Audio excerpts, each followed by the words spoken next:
Good morning, good afternoon, good evening, and welcome to today's Caffeine for the Soul. This week, all week, I'm sharing excerpts from the new audiobook version of my bestseller, The Space Within. And today's excerpt is from the introduction, and it's about how you can get the most out of listening to the book. How to get the most out of our time together. Most books that purport to help you get more out of life fit into one of two categories: informative guides or practical manuals.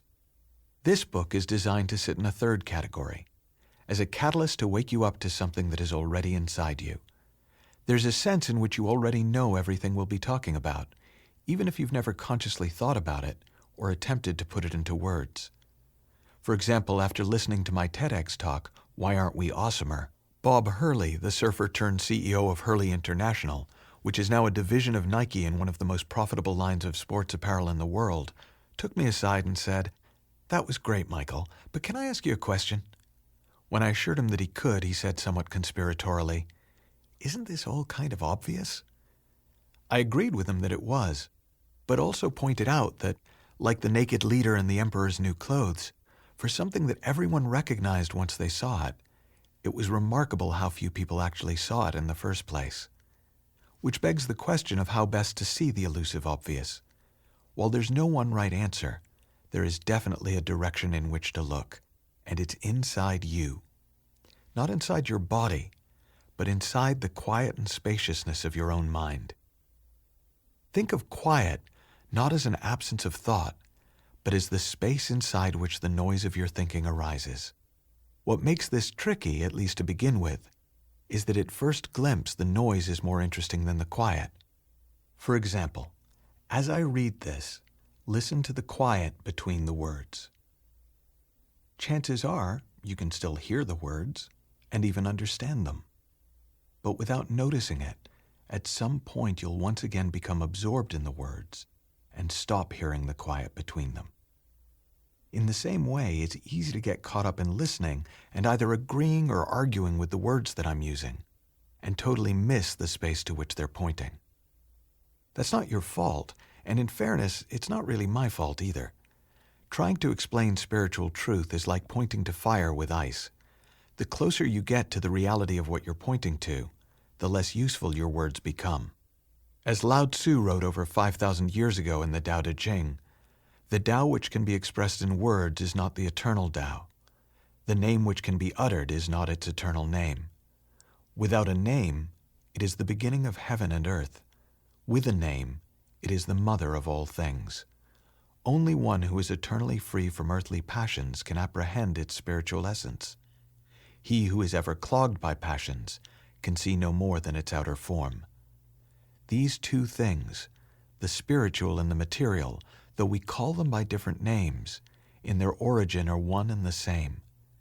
This sameness is a mystery, the mystery of mysteries.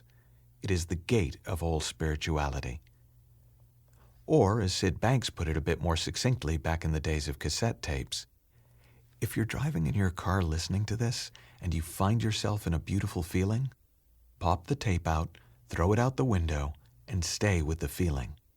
The feeling has information in it. It will teach you everything you need to know about life. In order to make it easier to go beyond the words and find your way back home, I've used lots of drawings and metaphors throughout this book. They're not designed to be interpreted literally. Just enjoy them for what they are, and if one of them doesn't make sense, you can move on to the next.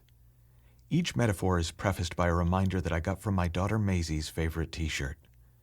Something like this, but not this. While for her, I think it's meant to be an expression of teenage angst, to me it speaks to the challenge of putting words to the music of life. Fortunately, the premise of this book is simple. There is a space within you where you are already perfect, whole, and complete. It is a space of pure consciousness, the space inside which all thoughts come and go. When you rest in the feeling of this space, the warmth of it heals your mind and body. When you operate from the infinite creative potential of this space, you produce high levels of performance and creative flow.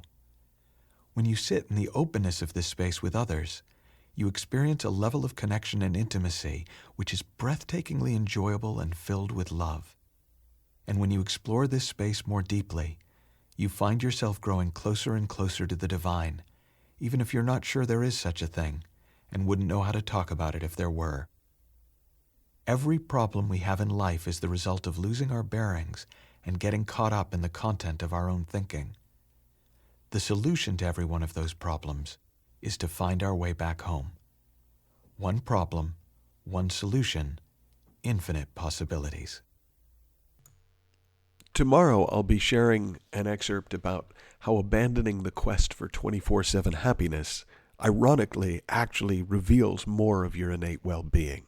And if you want to order the book for yourself, you can go to michaelneill.org/store/audiobook, and you can get a copy there. Until tomorrow, have fun, learn heaps, and I'll talk to you soon.